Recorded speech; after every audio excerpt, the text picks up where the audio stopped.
Voir l'univers dans l'espace, c'est voir la mosaïque de ces continents, de ces pays. De cette mosaïque, une fresque se détache, la plus vigoureuse, la plus marquante, celle du Canada. Dans l'ensemble, ses proportions sont immenses. Le sous-continent des Indes peut être contenu intégralement dans les 4 provinces de l'Ouest canadien. Le continent insulaire australien laisse déborder tout ce qui est à l'est de Saskatoon.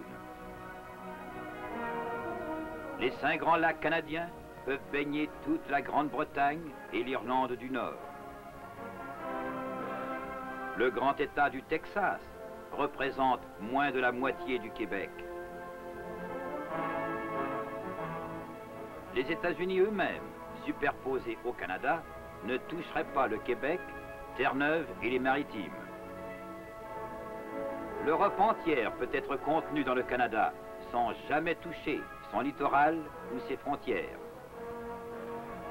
Oui, le Canada est un pays aux vastes horizons, mais sa véritable grandeur réside dans son peuple, dans ses richesses naturelles et son énergie inlassable qui le mène rapidement à maturité. La mosaïque canadienne est à multiples facettes. C'est le modèle d'une nation qui doit son essor aux voies ferroviaires qui la sillonnent. Au cours des années, le rail, le bateau et l'avion, qui maintenant desservent la moitié d'un continent, n'ont cessé de reculer ses frontières, d'ouvrir aux pionniers de nouveaux horizons.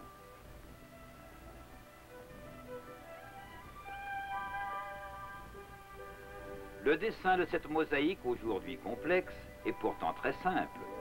Chaque partie du tout, chaque province, a son histoire. Un phénomène géographique, la Nouvelle-Écosse, fait face à l'Atlantique.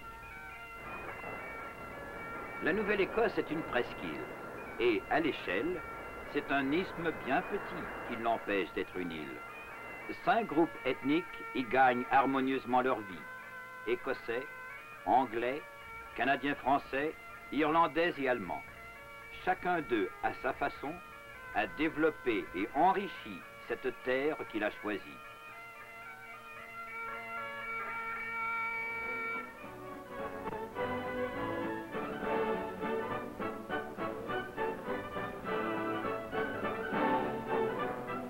Les pommes de la vallée d'Annapolis sont un hommage aux Acadiens. Ces vigoureux pionniers ont cultivé une grande industrie et une légende, car cette terre est devenue, et demeure encore, la terre d'Évangéline.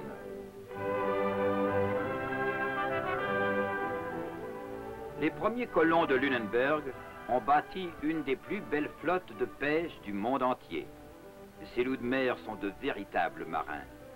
La mer est leur vie, leur subsistance et leur joie.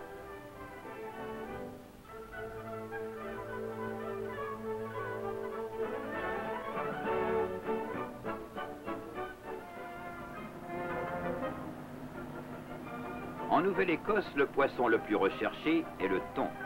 Tous les ans, des équipes de pêche venant de nombreux pays rivalisent d'adresse dans les grands concours internationaux.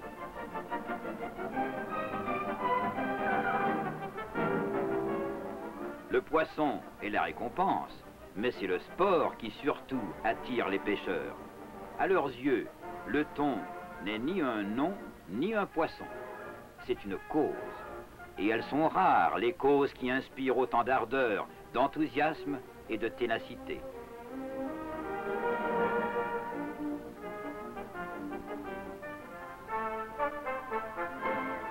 Qui ne connaît Halifax? C'est l'ancienne forteresse anglaise du Nouveau Monde, le port moderne, accessible aux navires du Vieux Monde. Métropole commerciale et capitale provinciale, ville universitaire et centre d'instruction.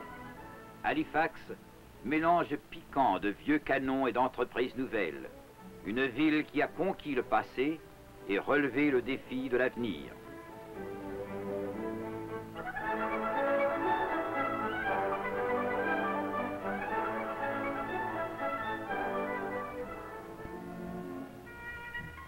À Dick Bay, où des marées de 30 pieds remontent la baie de Fundy, Un autre aspect du littoral s'offre à la vue. C'est ici que le touriste a découvert les effluves revigorants de l'air du large, le parfum capiteux des pins et la grâce d'une exquise urbanité.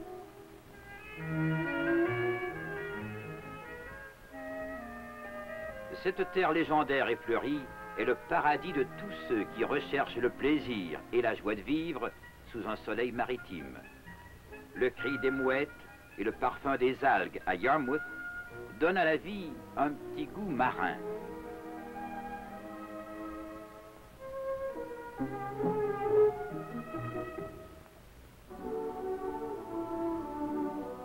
La plus grande des provinces maritimes canadiennes est le Nouveau-Brunswick. Fredericton, sa capitale, est charmante et gracieuse. Ses édifices historiques ont subi la patine du temps et la nature a jeté sur eux l'ombre imposante de grands arbres centenaires.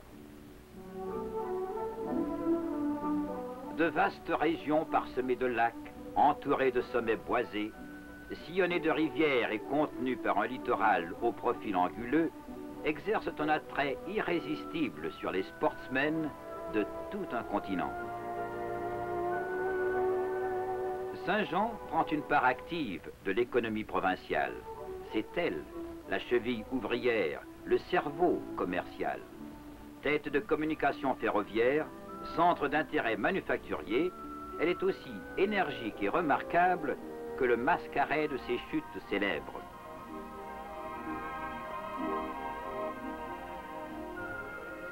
Les rivières du Nouveau-Brunswick renferment un trésor précieux. Non pas un trésor enfoui, mais un trésor bien vivant, que l'on nomme saumon. Leurs eaux tranquilles ou agitées offrent ce qui est peut-être la meilleure pêche au saumon de toute l'Amérique.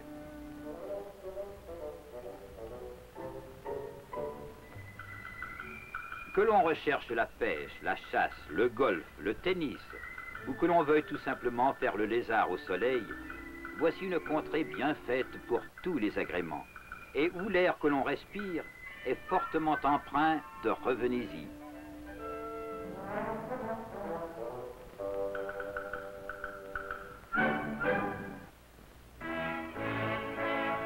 La plus petite des provinces, l'île du Prince-Édouard, occupe une place unique dans le cœur des Canadiens. C'est ici qu'est né le Canada. À Charlottetown, les pères de la Confédération ont façonné près de 4 millions de milles carrés en une grande nation.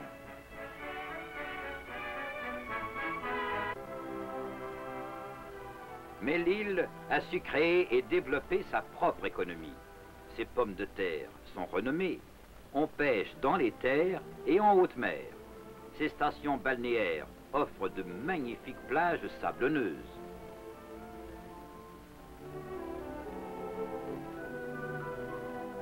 L'élevage du renard est peut-être l'occupation qui illustre le mieux l'adaptabilité des insulaires.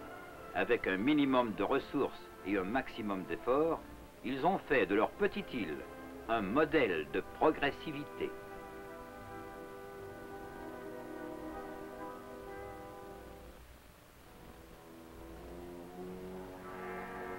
La province de Terre-Neuve est un amusant paradoxe.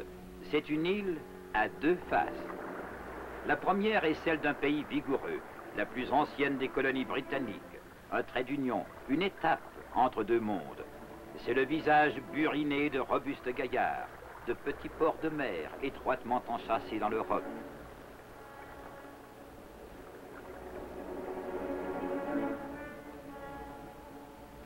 C'est le visage de Saint-Jean, sa capitale, ainsi nommée en l'honneur de Saint Jean-Baptiste, car c'est le jour de sa fête que John Cabot, le Vénitien, a découvert l'île il y a plus de 400 ans.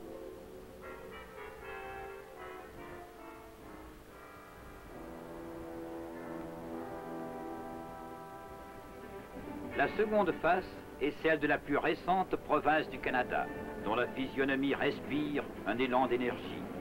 C'est le visage des envols transatlantiques, du minerai de fer au fond de la mer, des mines et des manufactures, de la pâte de bois et du papier. C'est le visage animé, ardent, d'une industrie en pleine éclosion.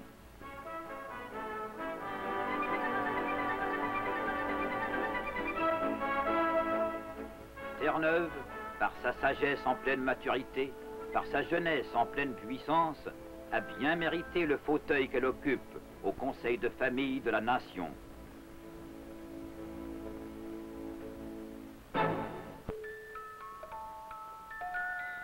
La province de Québec semble avoir été enfoncée tel un coin immense dans l'est du Canada. Le Québec, qui tient de la nature la splendeur de son décor, l'immensité de ses réserves forestières, la richesse de son énergie hydroélectrique, qui a reçu des hommes ses moyens agricoles, sa puissance industrielle et sa riche culture bilingue, française et anglaise, Québec est un appoint précieux au bien-être de la nation. C'est une terre qui rend hommage à son héritage ancestral. Le four à pain, le rouet et le calvaire du chemin subsistent encore, après avoir présidé à la naissance et assuré la vie de la Nouvelle-France.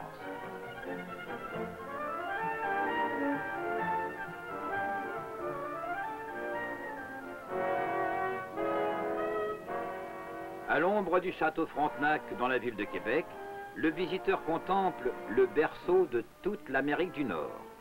De cette enceinte sont partis les premiers explorateurs, les premiers missionnaires évangélisateurs pour sillonner tout le Nouveau Monde.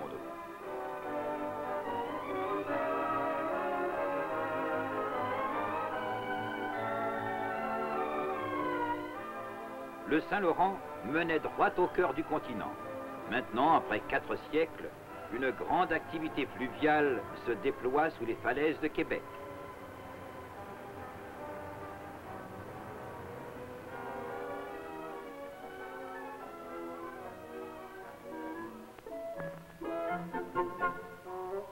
L'artisanat est encore une des ressources principales du Canadien français.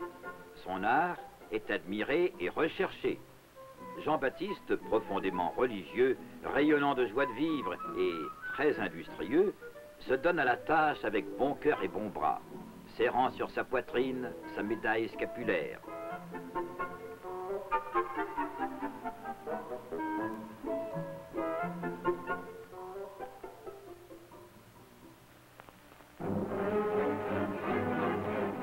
La houille blanche est la clé de voûte de la prééminence du Québec.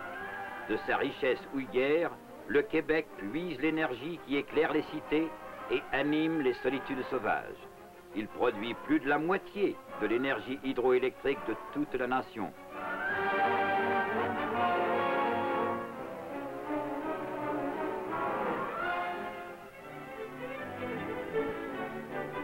Dans la mosaïque du Canada français, à côté des fortes teintes, on trouve de délicates nuances. Jean-Baptiste est trop bel artiste pour ignorer couleurs et gaieté. Son sens pratique est trop sage pour oublier la détente. Ses goûts sont individualistes et simples. Il se tourne vers sa famille, ses sports et son coin natal.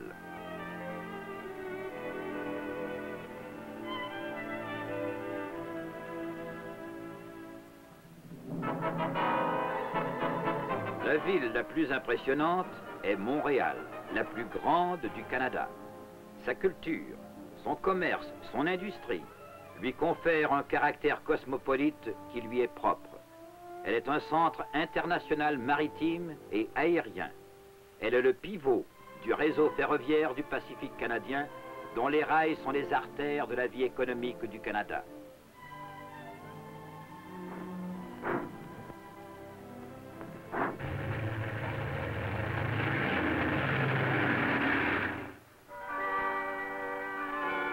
L'Ontario est le cœur industriel et le centre démographique du pays.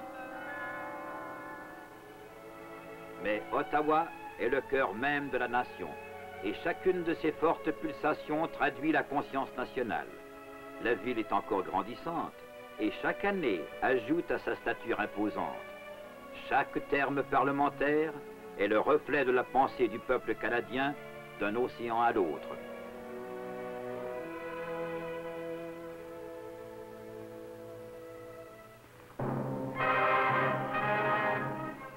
Si Ottawa est le cœur de la nation, le sud de l'Ontario en est le muscle. Cette demi-province est un dragon ignivore dont les puissantes griffes façonnent la matière première et l'énergie brute en produits au mille usages. Les voies terrestres, fluviales et maritimes alimentent ses entrailles fécondes et transportent ses créations vers tous les marchés du monde.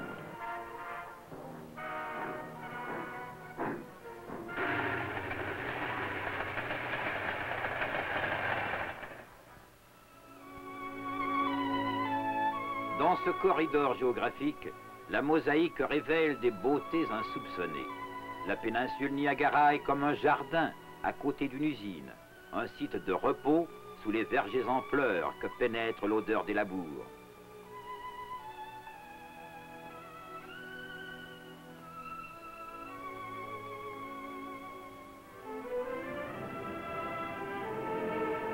C'est ici que nous fouette l'embrun des célèbres chutes Niagara, dont on peut même, en petit bateau, effleurer la puissance redoutable. Cette cataracte prestigieuse est plus que le point de mire des nouveaux mariés, des touristes, plus qu'une des beautés de la nature. La course et la chute de ces eaux alimentent les dynamos d'une forêt d'usines.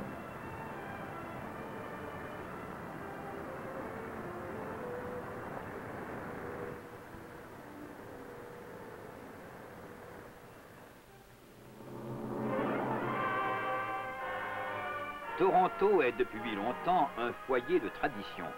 Son histoire et ses origines loyalistes le prouvent éloquemment. Cette capitale de l'Ontario est une grande ville en plein essor. On y trouve le premier métro au Canada et plus de 4000 usines industrielles.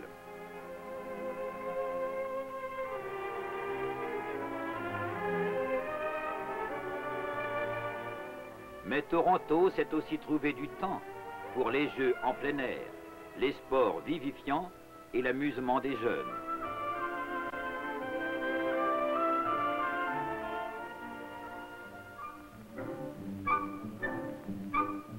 Les meilleurs amusements pour la jeunesse se rencontrent au terrain de l'exposition nationale canadienne. Ici, la fête bat son plein, animée de talents nationaux, égayée par le pittoresque de cet éventaire permanent d'une nation. Ce pays des merveilles accueille tous les ans plus de 3 millions de visiteurs qui regardent à la montre et tentent de trouver le sac d'or au pied de l'arc-en-ciel.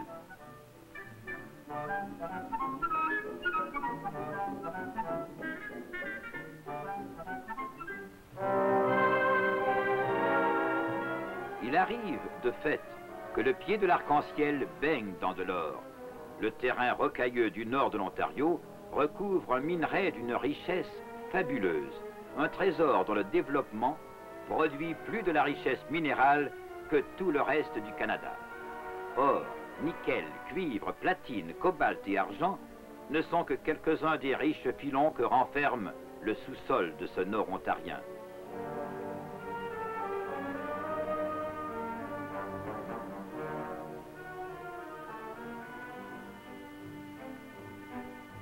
Ces richesses, cependant, ne sont pas toutes souterraines. On y trouve la chasse et la pêche, 1 demi-million de lacs et 100 millions d'acres de forêt. De nouveaux spectacles, de nouvelles sensations, de nouveaux plaisirs alertent les sens dans ce décor immense et paisible d'une grandeur sauvage, à quelques heures à peine du pavé grouillant des grandes villes.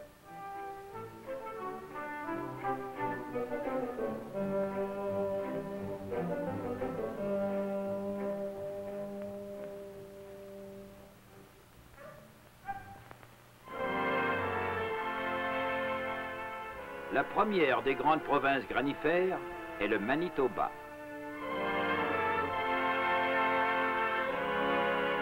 Né du fort Douglas, petit poste de la compagnie de la baie d'Hudson, Winnipeg, aux larges avenues, est aujourd'hui le centre mondial du commerce du blé.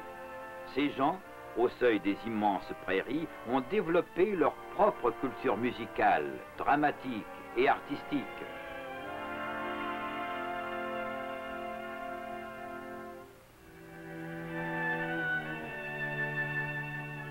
Mais la cité réserve une surprise. Si le Manitoba est surtout fait de prairies, de forêts et de toundra, Winnipeg est un centre manufacturier et distributeur.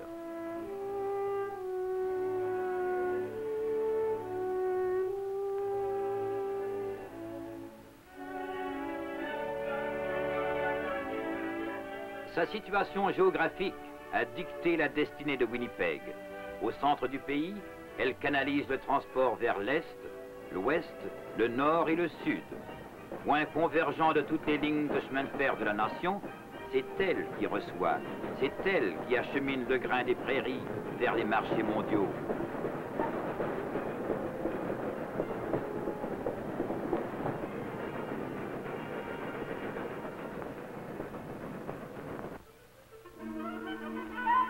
Et c'est ainsi que le Manitoba, sentinelle des prairies, avant-port de notre navigation, prend place dans la mosaïque canadienne.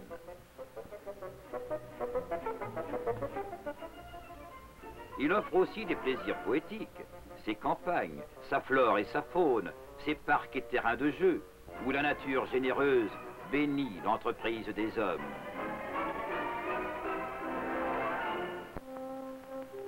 Le grenier de la nation porte un nom indien, Saskatchewan.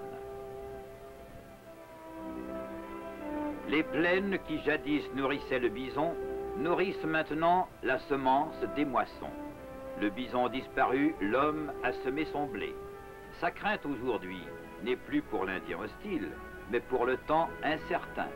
La teinte du couchant, un relent de pluie peuvent présager une mauvaise récolte ou des élévateurs regorgeant de grains.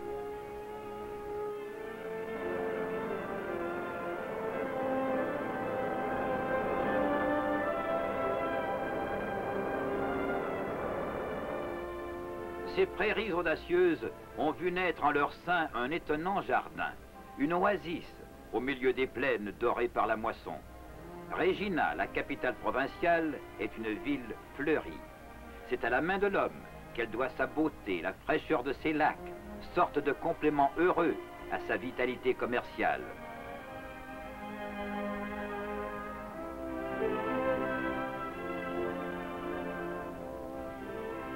La Gendarmerie royale du Canada maintient le droit et alimente les légendes.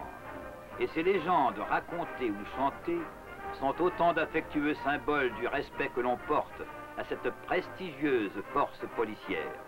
La police montée, qui commence et parfait son instruction à Regina, a fait mousser les imaginations dans tous les pays du monde.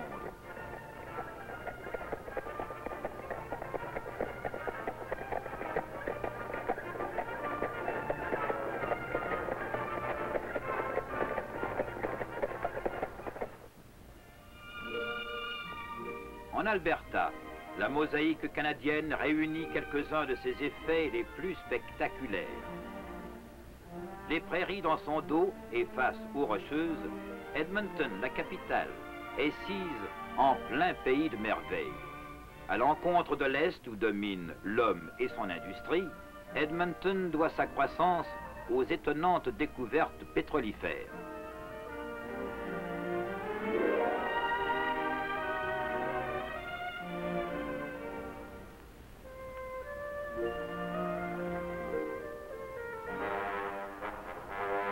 Le pétrole est le sang frais et vital que l'Alberta alimente aux artères économiques du Canada. Le pétrole qui active le rythme de l'industrie, qui actionne les machines agricoles.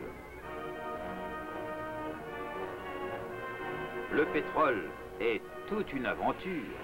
Il faut du courage et des capitaux pour prospecter, borer en profondeur, bâtir des raffineries et ensuite, peut-être, voir le pétrole jaillir de ses couches souterraines.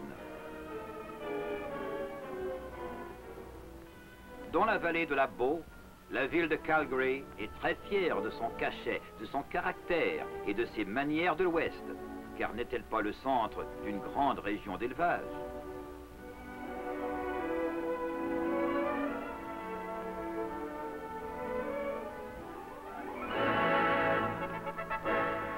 Une fois l'an, à l'occasion de son stampede, Calgary voit défiler ses pittoresques cowboys en brillant équipage. L'issue de leurs ébats n'est jamais certaine.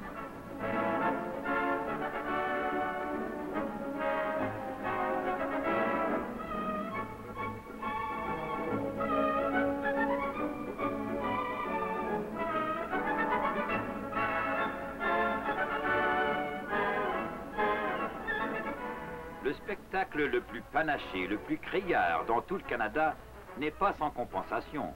Il est inoubliable. Au-delà de Calgary, la terre se soulève pour barrer l'accès du Pacifique. 400 000 de rochers, de glaciers et de gorges semblent interdire tout passage.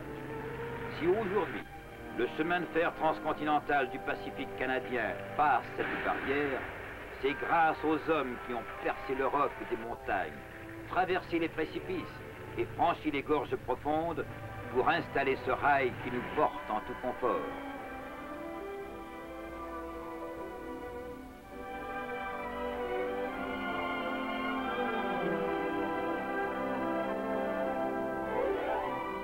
Blottie dans une vallée, à l'ombre des pics enneigés, la ville de Banff est une station de tourisme, un paradis des skieurs et un sanctuaire de gibier.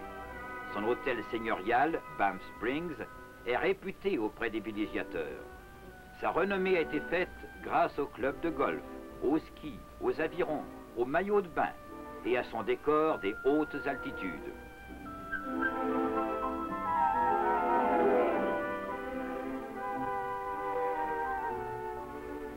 C'est dans les chalets, les loges et les camps de bungalow que l'on apprécie plus intimement la beauté et la grandeur de ces paysages.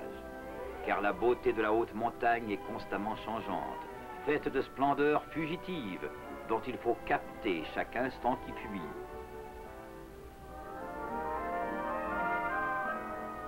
Le lac Louise est un des plus fins joyaux de la nature. Les hauts sommets à tête blanche se mirent dans ces eaux bleues, profondes et sereines. Pour mieux voir et admirer, l'homme s'est construit un observatoire, le château Lac Louise.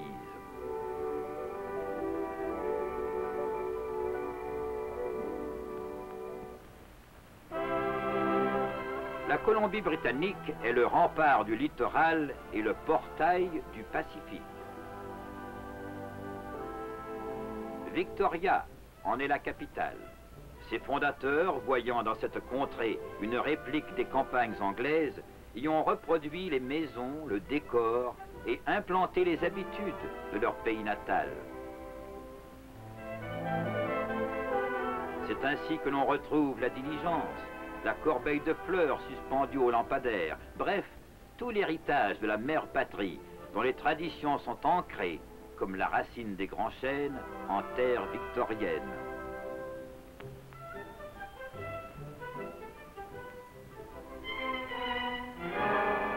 Vous y trouverez aussi les traces d'ancêtres plus lointains encore, les totems silencieux et farouches, témoins d'une pigmentation plus foncée dans l'histoire de l'île.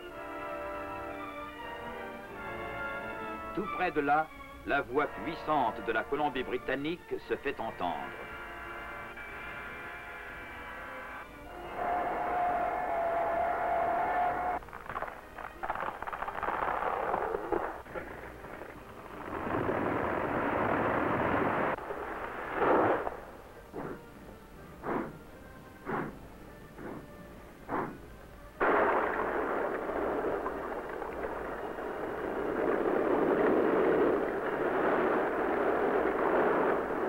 Dans les termes imagés de Paul Bunyan, la Colombie-Britannique a trouvé son porté. Une route alternative à travers les Rocheuses par le canyon Coquihalla nous ouvre de nouvelles splendeurs. Dans ces constructions à flanc de montagne, le voyageur retrouve les premières réalisations du génie des pionniers et comprend mieux comme il fait bon vivre en un pays où s'attardent les échos de son histoire.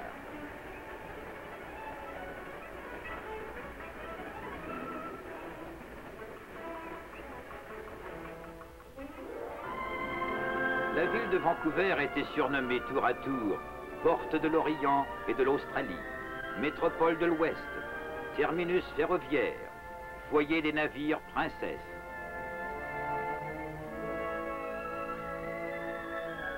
Elle est toutes ces choses et de plus grandes encore.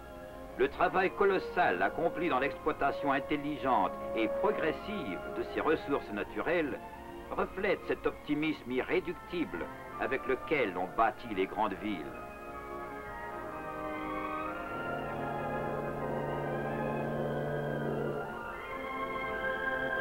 Le citoyen de Vancouver est un fervent des vacances fréquentes et en plein air.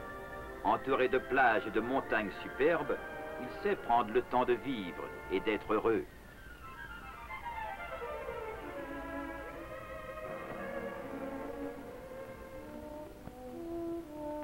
Il trouve à sa porte l'invitation au voyage, par mer, par terre ou dans les airs. Au sud, s'offrent les deux Amériques, au nord, l'Alaska, à l'est, tout le continent, et à l'ouest, au-delà de l'horizon, par-delà l'océan, Hong Kong, Tokyo, Hawaï, la Nouvelle-Zélande et l'Australie.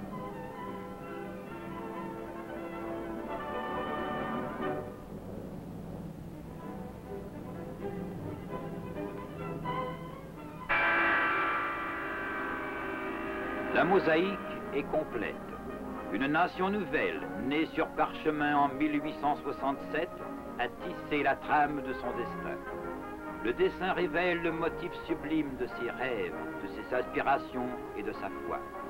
C'est pourquoi les fibres sont bonnes et le tissu très fort, aussi fort que les rails d'acier qui forment la chaîne de cette mosaïque canadienne.